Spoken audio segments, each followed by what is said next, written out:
May December is the most fascinating film of 2023, and it's on Netflix. How do you choose your roles? I want to find a character that's difficult to, on the surface, understand. Were they born or were they made? Look, May December is one of those films that forces you to keep thinking about it hours, days, weeks after viewing, and I honestly can't wait to revisit it a second time once I get through the 1,000 other films on my watch list. This movie is based off of the real story of Mary Kay Letourneau, although loosely based. There were many creative changes that were made.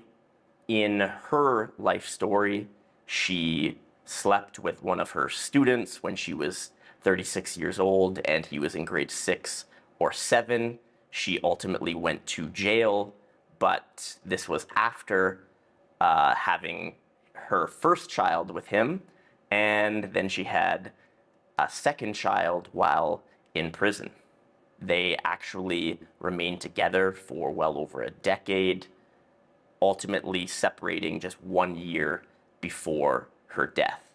And to the day that she died, she never took responsibility nor claimed any wrongdoing in her actions. So May December is loosely based on this story, and it is directed by Todd Haynes, who is perhaps most well known for directing Carol back in 2016, although he has directed a number of films that have garnered critical acclaim, albeit some on a slightly smaller scale.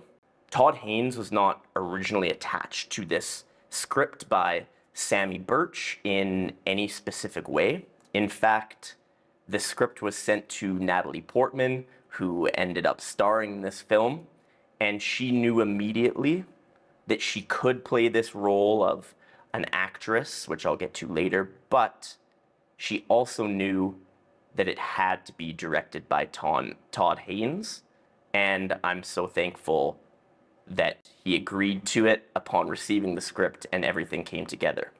So this film essentially follows Julianne Moore's character roughly 25 years after falling in love, initiating this relationship with a 7th grade boy. In the film, they work together in a pet shop and were found in the stockroom together, leading to a prison sentence. But like in the real life story, they continued their relationship through prison and once she was released. Now, the film doesn't just center on her, it focuses on Natalie Portman's character. She's playing an actress who is going to star in a film essentially documenting Julianne Moore's relationship with this young boy. So she goes to the town where Julianne Moore lives and she follows her. She begins to pick up on her mannerisms. She mirrors her, all, at least on the surface, to be able to better represent her on screen. It should be noted that this is not Julianne Moore's first time working with Todd Haynes.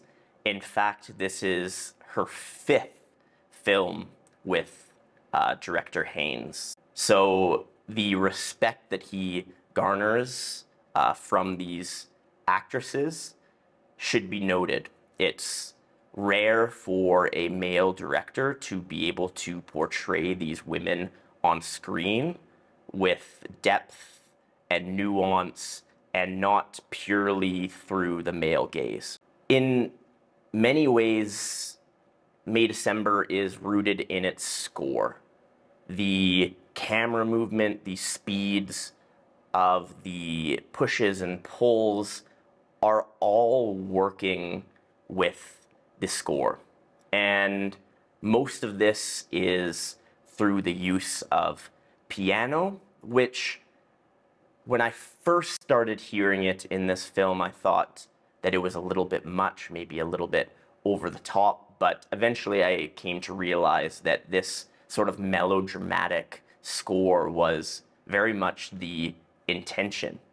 It followed in many ways the journey of these characters as they were putting on performances. Julianne Moore was either perfectly content or crying, sobbing uncontrollably, and the score mirrors that. Similarly, Natalie Portman's character as this fairly young actress shows the depths that she will be willing to go to in order to, quote unquote, fulfill this role.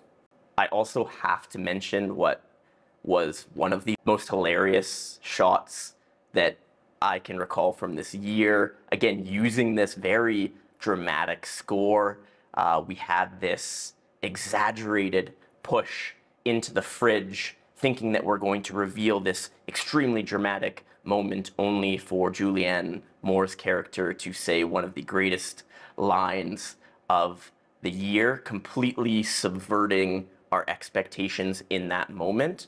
And that really is one of Todd Haynes' strengths.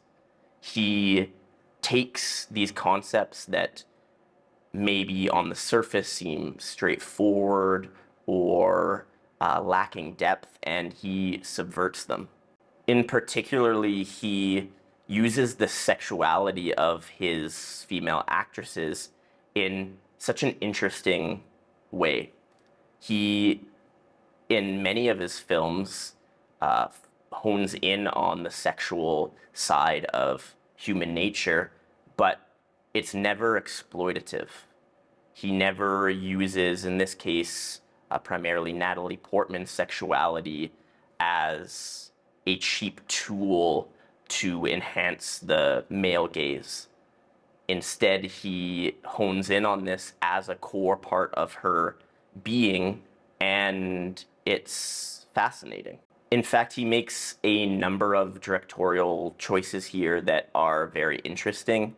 He relies quite heavily on what we would call short-siding, so he places characters quite frequently on one side of the frame, and instead of looking toward the open space of the frame as is common practice, he quite often has them facing towards the edge. And this, even to the untrained eye, seems off. It seems unnatural, which is just one example of Todd Haynes using the visual language of his direction to mirror the thematic content of the film. What we're witnessing is unnatural. What we're witnessing should be unnerving. And he beautifully illustrates that in a fairly subtle way through his cinematic language. Similarly, as we watch this film, there is a clear use of literal mirrors. Oftentimes we see Natalie Portman and Julianne Moore either looking directly into a mirror or being next to mirrors, and we as the audience can see their reflection. This works on a number of levels, the most obvious being that Natalie Portman is starting to mirror Julianne Moore intentionally as she learns more about her, as she prepares for her role. But it also works on so many other levels. Natalie Portman's character is unintentionally a mirror of Julianne Moore's character. She, while not a predator in this sense, she is manipulative. She uses tools at her disposal to take advantage of others. And she projects this air of security while really she is this insecure being. She only realizes this internal insecurity when she is ironically called out by Gracie, Julianne Moore. And I think it probably goes without saying, both Julianne Moore and Natalie Portman are brilliant here. Julianne Moore is so brilliant at portraying this woman who seemingly has no issue with the decisions that she has made, but there's this subtle complexity where, as an audience, as a viewer, we question whether she truly believes this. Is she a sociopath, or is she aware of every single step that she's taking? Julianne Moore doesn't give us the answers, but through her performance, she elicits these sorts of questions. Natalie Portman is probably the strongest performance of the film. It's difficult not to make some connections to her performance in Black Swan, just with the thematic links to mirrors, to kind of two sides, two versions of oneself. She, again, as I mentioned, uses her sexuality as a weapon, as a tool, but to Todd Haynes' credit, she is never sexualized for the simple purpose of bringing more appeal to the film. Every action that she takes has purpose, although she might not understand herself why she's doing what she's doing. Gracie's husband, Joe, is played by Charles Melton, and he also gives a brilliant performance here. The first two acts are mostly reserved for the interactions between these two central women, but in this third act, we start to go inside Joe's mind and learn more about him. We can see through his mannerisms how he has essentially never been afforded an opportunity to grow up in any sort of natural way. In the 7th grade, he entered into this illegal relationship, was taken advantage of, was manipulated by this 36-year-old woman, and this is the only quote-unquote love that he's ever known. So as we enter into the third act, his performance starts to really stand out. Small physical movements, his small facial expressions illustrate a man who is broken but has not been given the opportunity to figure out how to heal for himself. Without getting into too many spoilers, which is difficult with this film, we end at least with a semblance of hope for him. Perhaps there is an opportunity for him to grow, and a lot of the empathy that we feel for him is rooted in Charles Melton's performance. Also, in this final act, we have one of the best monologues of the year from Natalie Portman.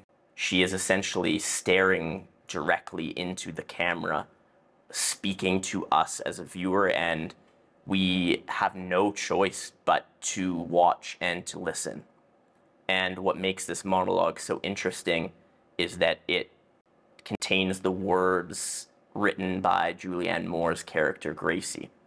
Once again, showing the mirrored nature of their characters.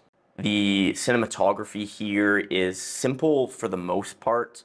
There's a reliance on wide shots showing normally two characters at least in frame at one time. Again, leaning into this mirroring nature of the film, but we also have interspersed these very tight macro shots of caterpillars, of butterflies, symbolizing rebirth and new opportunities. This film is a lot of things, and as I mentioned, it doesn't aim to just give you answers on a platter. It explores the idea of objectivity, the idea of truth, and how we as humans project ourselves and our own meaning on these situations that we either observe from the side or that we enter in directly. I will say, given that this is on Netflix, there have been many very poor reviews from the casual viewer. It's not a simple romance. It's not a simple drama. It makes odd choices for mainstream filmmaking, and so it might not be for everyone. That being said, some reasons to watch this film, certainly the performances from Portman, from Moore, from really the whole cast here, very strong. If you like films that have elements of subversion going against expectations, then again, this is for you. Maybe why not to watch this film if you want straightforward answers, if you're looking for a more traditional arc, a more traditional plot that's neatly wrapped up, that contains these very common elements of romance and drama, you might be a little bit disappointed. All of this being said, the more that I think and I talk about this film, the more that I realize I really do love it. It is one of my favorite films of the year to date, and I would give it 4.5 stars out of 5. If you made it this far, thanks for watching. Feel free to do the subscribe thing, the like thing, the comment thing, all those things. And if you want, watch the next one. Thanks. Cheers.